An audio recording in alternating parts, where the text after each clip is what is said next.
3월 7일 월요일 가정에서 드리는 새벽 예배에 오신 여러분들을 주님의 이름으로 환영하고 축복합니다. 오늘도 이 한 예배와 기도 시간을 통해서 주님과 함께 동행하시고 오늘 하루를 넉넉하게 승리하시기를 주님의 이름으로 축원합니다. 이 시간 다 함께 새 찬송가 140장, 구찬송가 130장 왕 대신 우리 주께를 음원 반주에 맞춰서 함께 찬양하겠습니다.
함께 기도하겠습니다. 참 좋으신 하늘 아버지 하나님께 감사와 경배와 찬양과 영광과 높임을 올려드립니다.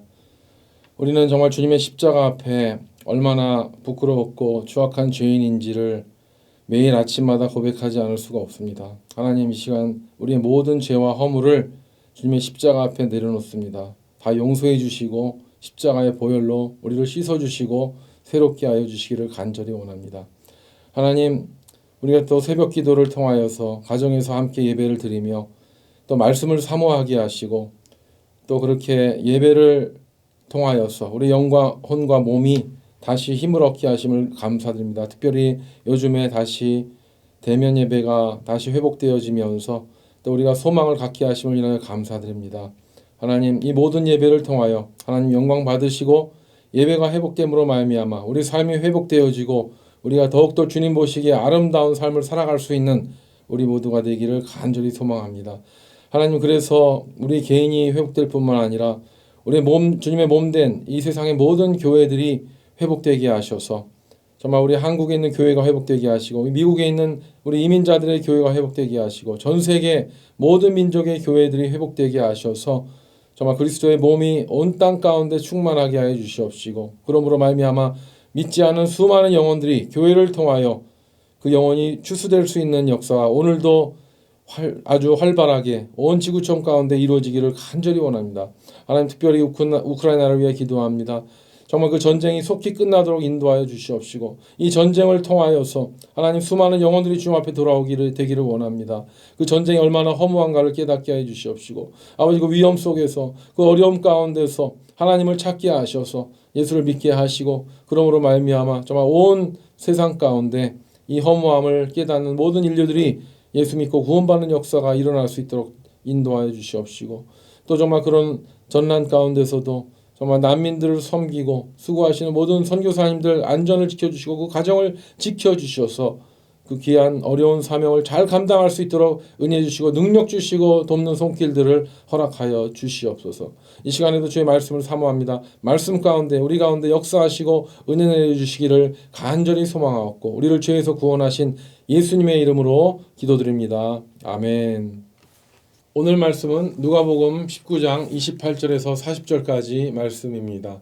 성경이나 자막을 참조하시고 제가 읽어드리도록 하겠습니다. 예수께서 이 말씀을 하시고 예루살렘을 향하여 앞서서 가시더라. 감람원이라 불리는 산 쪽에 있는 벳바게와 베다니에 가까이 가셨을 때에 제자 중 둘을 보내시며 이르시되 너희는 맞은편 마을로 가라. 그리로 들어가면 아직 아무도 타보지 않은 나귀 새끼가 매어 있는 것을 보리니 풀어 끌고 오라. 만일 누가 너희에게 어찌하여 푸느냐 묻거든 말하기를 주가 쓰시겠다 하라 하시매 보내심을 받은 자들이 가서 그 말씀하신 대로 만난지라. 나귀 새끼를 풀 때에 그 임자들이 이르되 어찌하여 나귀 새끼를 푸느냐 대답하되 주께서 쓰시겠다 하고 그것을 예수께로 끌고 와서 자기들의 겉옷을 나귀 새끼 위에 걸쳐놓고 예수를 태우니 가실 때에 그들이 자기의 겉옷을 길에 펴더라.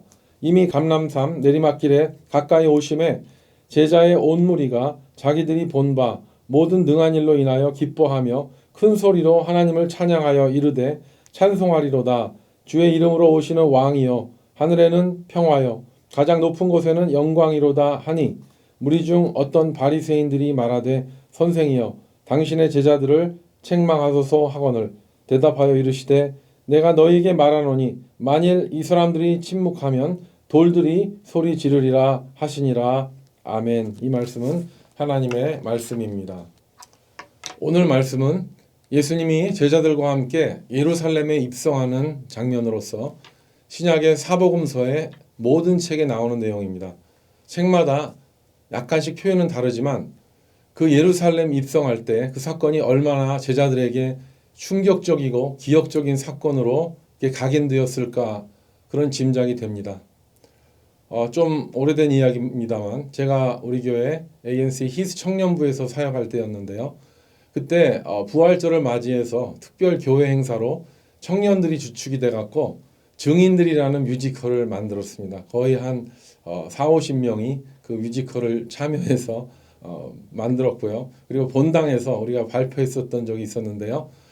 그때 제가 이 뮤지컬의 극본을 썼고요. 그리고 감독도 맡았습니다. 그래서 또 이 곡에 들어갈 이 뮤지컬에 들어갈 그 몇 곡을 직접 작곡했는데 그 중에 한 곡이 바로 오늘 예수님이 제자들을 데리고 예루살렘에 입성할 때에 그 제자들의 심정을 노래한 곡이 있습니다. 그래서 제가 그 곡 이름을 제자들의 노래라고 이름을 줬는데 이 곡이 원래 이렇게 좀 보사노바 같은 이런 경쾌한 리듬으로 연주하기 때문에 처음 시작할 때 제자들이 이렇게 무대에 나올 때 이렇게 룰루랄라 하면서 이제 손으로 장단을 맞춥니다. 그래서 한두 명씩 나오면서 이 노래를 부르는데요. 예, 이 노래를 뭐 언제 다시 들리기도 뭐해서 처음에 이렇게 시작합니다. 그래서 제가 한번 좀 간단하게 한번 준비를 해봤는데 이렇습니다. 이 곡은 이렇게 갑니다.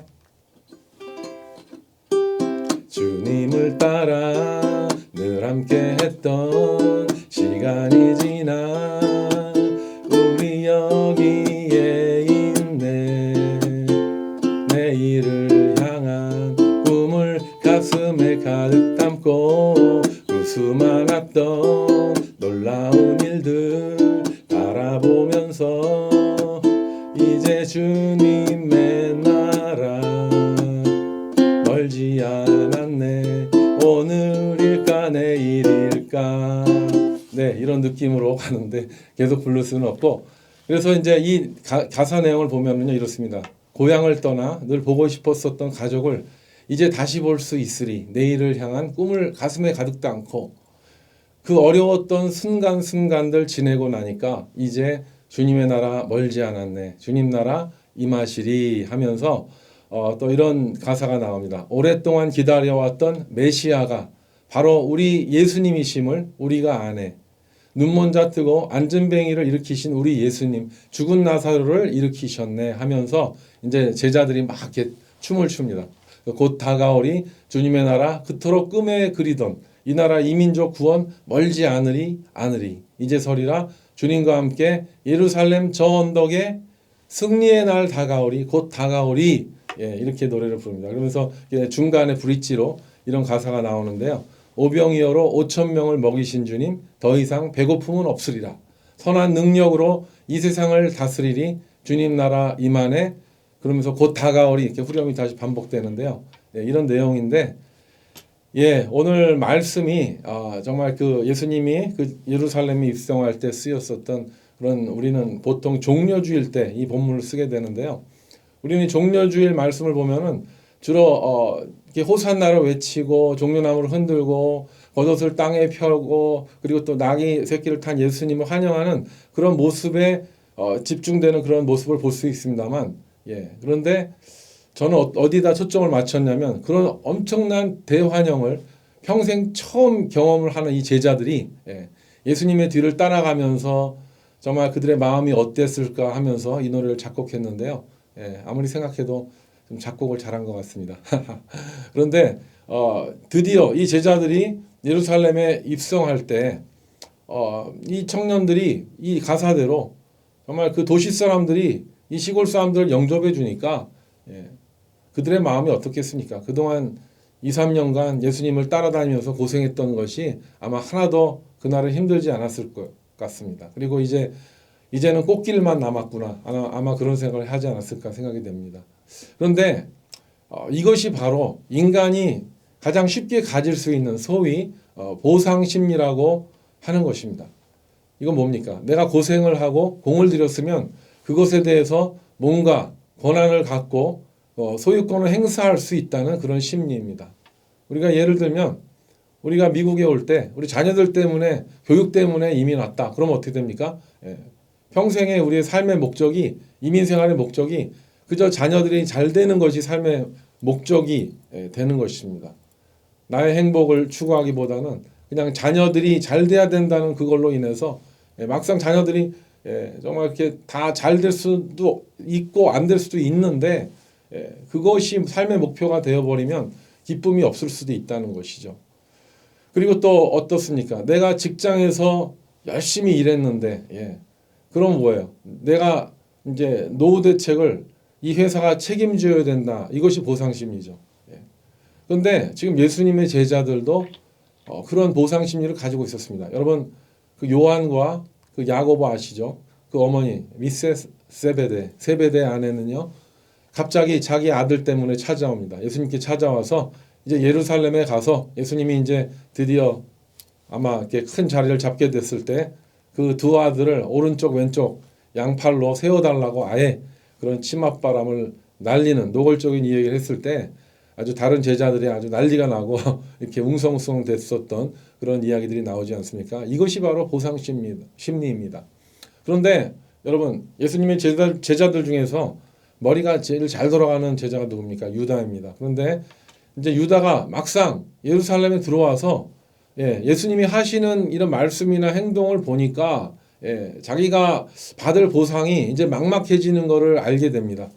그래서 이 유다는 자기에게 기회가 주어졌을 때 예수님을 은 30에 팔아버린 것이 아니겠습니까? 그러므로 우리가 신앙생활을 하면서 가장 경계해야 되는 그 심리가 그 신앙이 바로 보상심리, 보상신앙입니다. 내가 하나님께 열심히 했으니까 하나님 아시지요? 내일 다 알아서 해주셔야 합니다. 물론 이 신앙은 참으로 가상하고 참 기특한 신앙입니다. 내가 하나님이 하니까 하나님은 내일 해주실 거야. 이거는 참 중요한 신앙입니다. 그런데 그 신앙만 가지고 살고 있으면요. 하나님께서 가끔 그 믿음을 연단하실 수 있습니다. 내가 정말 주님을 위해 열심히 뭔가 하고 있는데 그런데 내일이 뭔가 안 풀리게 된다면 어떻게 될 거예요? 그러면은 내일이 안 풀리고 계속 그 기도응답이 더디게 되면 어떻게 됩니까? 내 신앙도 공허해질 수가 있는 것입니다. 내가 하나님 일하면 하나님이 내 일을 다 해주셔야 되는데 그 일이 안 이루어질 때 정말 내가 열심히 하고 있는 이 사역이 허무해지고 무의미해지고 번아웃이 된다면 그리고 나중에 급기야는 내가 일하고 사역하는 것 때문에 정말 오히려 더 힘든 상태까지 갈 수 있다면 어떤 분들은 정말 하나님의 존재까지 의심하고 그리고 하나님을 떠나는 사람들을 봤습니다. 왜 그렇습니까? 그것은 보상 심리를 가지고 신앙생활을 하기 때문에 그렇습니다. 우리가 건강한 신앙생활을 하는 길은 하나님께서 나에게 꼭 뭘 해주셔서 그 보상을 바라보고 하는 것이 아니고요. 무엇입니까? 하나님, 정말 이 죄인, 이 벌레만도 못한 이 죄인을 구원해 주시고 또 하나님의 자녀 삼아주신 그 사랑, 그 어메이징 그레이스가 감사하고 고마워서 신앙생활을 한다면요.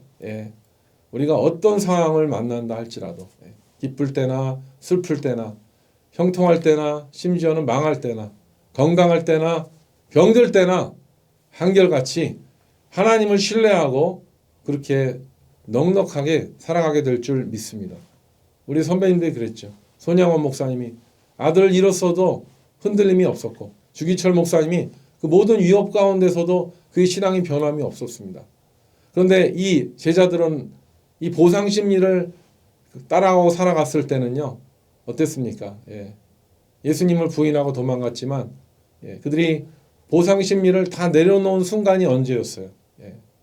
부활하신 예수님을 직접 만나고 성령 하나님을 체험한 다음에는 이제는 자신의 목숨까지도 내어놓고 주님을 사랑하는 그런 마음으로 전도하고 선교하고 급기야에는 마지막에 순교의 길도 택할 수가 있었습니다. 그래서 우리는 그 보상 심리, 보상 신앙을 버려야 될 줄 믿습니다. 두 번째로 우리 신앙에서 가장 경계해야 되는 것이 무엇이냐면 바로 군중 심리입니다. 군중 신앙입니다. 오늘은 이 보상 심리와 군중 심리만 기억하시면 되겠습니다. 이 군중 심리, 이 군중 신앙은 이런 것입니다. 오늘 본문 37절에 보면 제자의 온 무리가 자기들이 본 바 모든 능한 일로 인하여 기뻐하며 큰 소리로 하나님을 찬양하여 라고 했습니다. 예루살렘에 사는 군중들은요. 이미 젊은 예수가 온갖 병자들을 고쳤다는 소문, 그리고 오병이어로 5천 명을 먹이셨다는 소문, 심지어는 죽은 나사로를 살리셨다는 그런 놀라운 그런 능한 일들에 대한 소문을 이미 들었습니다. 그래서 아까 제가 그 부른 노래처럼 이런 가사가 있었죠. 그들은 오랫동안 기다려왔었던 그런 메시아가 드디어 온 것이 아닌가 하며 생각하면서 기뻐하고 하나님을 찬양한 것입니다. 그런데 오늘 우리 본문에 보면은요. 누가복음만 빼고 다른 사복음서에 이 예루살렘에 예수님이 입성하는 장면이 나오는데요. 그때 중요한 단어가 무엇입니까? 바로 호산나입니다. 호산나 호산나 하면서 예수님을 맞이했는데요. 이 호산나가 라틴어로는 오산나라고 하고요. 헬라어로 호산나입니다. 히브리어로는 호시아나라고 하는데요. 호시아는 뭡니까? 호세아, 여호수아라는 뜻인데 하나님은 구원이시라는 뜻입니다. 그리고 나라는 뜻은 지금이라는 뜻이기 때문에 호산나라는 뜻은 바로 무엇입니까? 하나님 구원하소서 바로 지금 그런 의미입니다. 그래서 그런 의미를 가진 하나님을 찬양하는 말이 바로 호산나입니다. 그런데 여러분 아시지요? 이런 군중들의 호산나 지금 구원하소서 하는 이 엄청난 메시아를 맞이하는 환영이 이제 얼마 지나지 않아서 뭘로 바뀝니까? 십자가에 못 박아라. 누구를? 예수를. 예수를 십자가에 못 박게 하소서라는 말로 바뀌지 않습니까? 네, 이것이 바로 군중 심리입니다. 한마디로 이 군중 심리는요. 언제 바뀔지 모르고 정말 아주 즉흥적이고 감정적이고 그리고 이 군중 심리는요. 아무 생각도 없는 목소리 큰 사람들이 언제든지 주도할 수 있는 위험하고 허무한 이 심리가 바로 군중 심리입니다. 그래서 우리의 신앙생활도요. 이런 군중 심리, 이 군중 신앙에 빠지게 되면 아주 위험해집니다. 근거도 없는 소문에 휩싸여서 시험에 들기도 하고요. 내가 잘 알지도 못하는 사건인데 그런 군중 심리에 가담하게 되면은요. 이것은 참으로 우리 신앙생활을 병들게 하고 건강하지 못하게 하는 것입니다. 우리가 정말 신앙생활을 시작하면서 놀라운 신유를 경험하기도 하고 병고침을 체험하고 때로는 방언을 받아서 막 천사의 말을 하고 그렇게 하다가도요. 이런 군중 심리에 잘못 빠지게 되면 2단으로도 갈 수 있고 3단으로도 갈 수 있는 것이 바로 이 군중 심리, 이 군중 신앙을 갖고 있는 것입니다. 저는 가끔 성도들이 이런 말 하는 걸 봅니다. 사람들이 이런 말을 쓰는 것을 봅니다. 그런데 그 성도님이 사람들이 뭐라고 했냐고 제가 물어보면은요, 정말 별일도 아닌데 한두 명이 그런 얘기를 한 것 같은데 그 얘기를 마치 모든 사람들이 한 것처럼 그렇게 민감하게 받아들이는 경우를 너무나 많이 봤습니다. 저도 그럴 때가 있습니다. 저도 지금도 그렇습니다. 그렇지만 아시지요? 엄밀하게 따지면요, 이 교회 사람들은 별로 나에게 관심이 없습니다. 특히 교회가 크면 클수록 불특정 다수가 모인 자리에서 어떤 사람이 나에게 좀 신경 쓰이는 말과 그런 행동을 했다 하더라도 그것 때문에 모든 사람들이 나를 어떻게 볼까 걱정할 필요가 없다는 뜻이에요. 내가 그저 민감할 뿐이지 다른 사람들은요, 나에게 별로 관심이 없다고 생각하는 것이 좋습니다.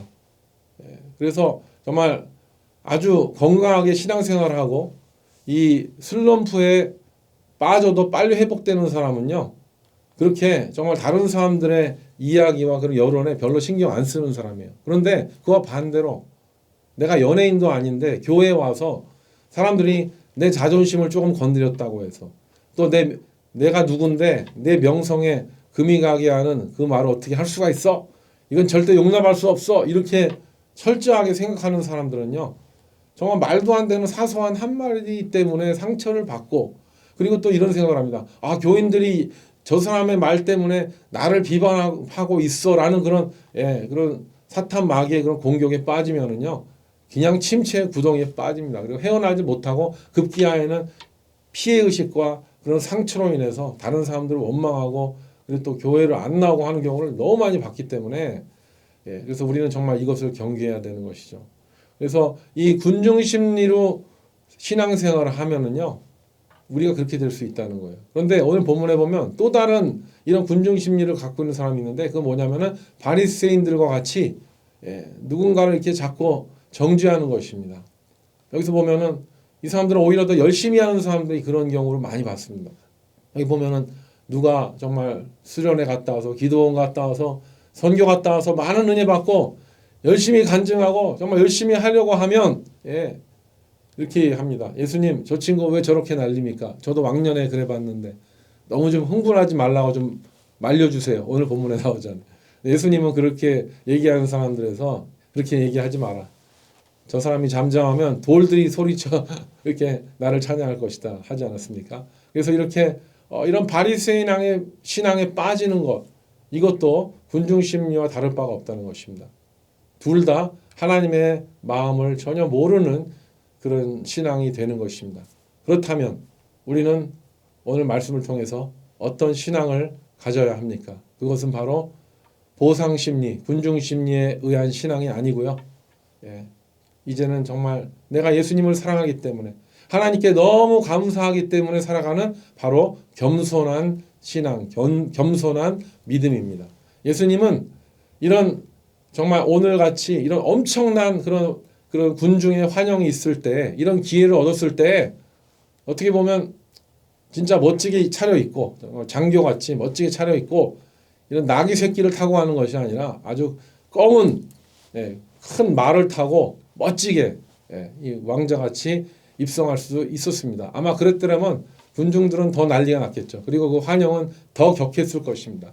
그렇지만 예수님은 그렇게 하지 않으셨어요. 스가랴 9장 9절에 나온 대로 시온에 따라 크게 기뻐할지어다, 예루살렘에 따라 즐거이 부를지어다. 보라, 내 왕이 내게 임하시나니 그는 공의로우시며 구원을 베푸시며 겸손하여서 나귀를 타시나니 나귀의 작은 것 곧 나귀 새끼니라 라는 이 예언대로 자신이 입성할 때 탈 것을 아주 미약한 이 나귀 새끼를 선택하셨습니다.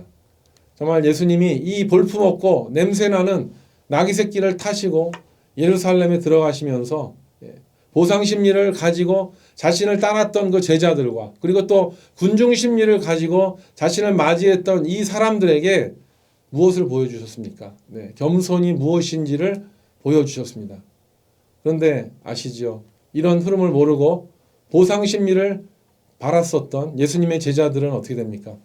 이제 예수님이 십자가를 받으시고 달려 죽게 되었을 때 이 보상심리를 바랐었던 제자들은 다 도망갔을 뿐입니다. 그리고 또 예수님을 맞이해서 호산나 다윗의 자손이여 지금 우리를 구원하셔서 하던 이 군중들은 어떻게 됐습니까? 바로 변해서 이 군중 심리는 예수를 십자가에 못 박으라고 하는 인간의 이 사악하고 연약한 그 죄성을 드러내었을 뿐입니다. 그러므로 우리는 삶으로 본을 보여주셨던, 그리고 신앙의 본질이 무엇인지를 가르쳐 주셨던 예수님을 본받아서 이제는 보상신앙도 아니고 군중신앙도 아닌 어린 나귀를 타고 그 예루살렘에 입성하신 겸손한 신앙을 가져야 되는 줄 믿습니다. 지난주 애쉬 웬스데이 이후로 우리는 요즘 매일매일 사순절의 하루하루를 지나가고 있습니다. 오늘 하루 우리에게 주신 말씀을 다시 묵상하고 반추하면서 우리가 그동안 보상을 바라던 보상 심리로 신앙생활을 했다면, 그리고 또 우리가 군중 심리를 가지고 군중 신앙 가운데 있었다면, 오늘 이 시간 기도하는 가운데 예수님의 십자가 앞에 다 내려놓고 또 하나님 앞에 또 사람들 앞에 겸손히 자신을 낮추면서 나귀 새끼에 몸을 실으셨던 그 예수님처럼 그 신앙을 본받아서 오늘도 우리 삶의 자리에서 겸손으로 승리하게 되시는 저와 여러분이 되시기를 주님의 이름으로 축원합니다. 우리 함께 기도하겠습니다. 하나님 아버지, 오늘 말씀을 통하여서 우리가 얼마나 제자들 같이 주님을 따라가면서 보상을 바라보고 살아가는 연약한 존재인가를 깨닫게 하시니 감사합니다. 그리고 또 우리도 군중처럼 예수님이 정말 이적을 일으키고 이렇게 놀라운 일들을 할 때에만 그렇게 신앙이 동요되고 정작 십자가 앞에서는 다 도망가 버리는 그런 연약한 죄인들이 아닌가를 다시 한번 고백합니다. 하나님, 우리가 정말 낮아지게 하셔서 교만할 때 우리는 넘어집니다. 정말 예수님을 바라보면서 낮은 자리에서 우리의 삶을 정말 건강하게 우리의 가족들을 섬길 수 있는 우리 모두가 되게 해 주시옵시고, 오늘도 주 십자가를 바라보면서 우리의 삶에 여러 가지 또 응답되어지지 않은, 또 해결되어지지 않은 그런 많은 그런 기도 제목이 있지만, 그런 것들로 인하여 위축되는 것이 아니라 우리를 죄에서 구원하시고 나 같은 죄인을 살리신 그런 놀라운 역사, 어메이징 그레이스를 생각하며 주님을 사랑하는 마음으로 오늘도 넉넉하게 건강하게 상황과 상관없이 그렇게 살아갈 수 있는 건강한 신앙생활 살아가는 우리 모두가 되게 하여 주시옵소서. 오늘도 주님과 함께 승리하기를 원하며 귀하신 예수님의 이름으로 기도드립니다. 아멘. 이제 각자 기도하는 시간입니다. 오늘도 승리하시기 바랍니다. 화이팅입니다.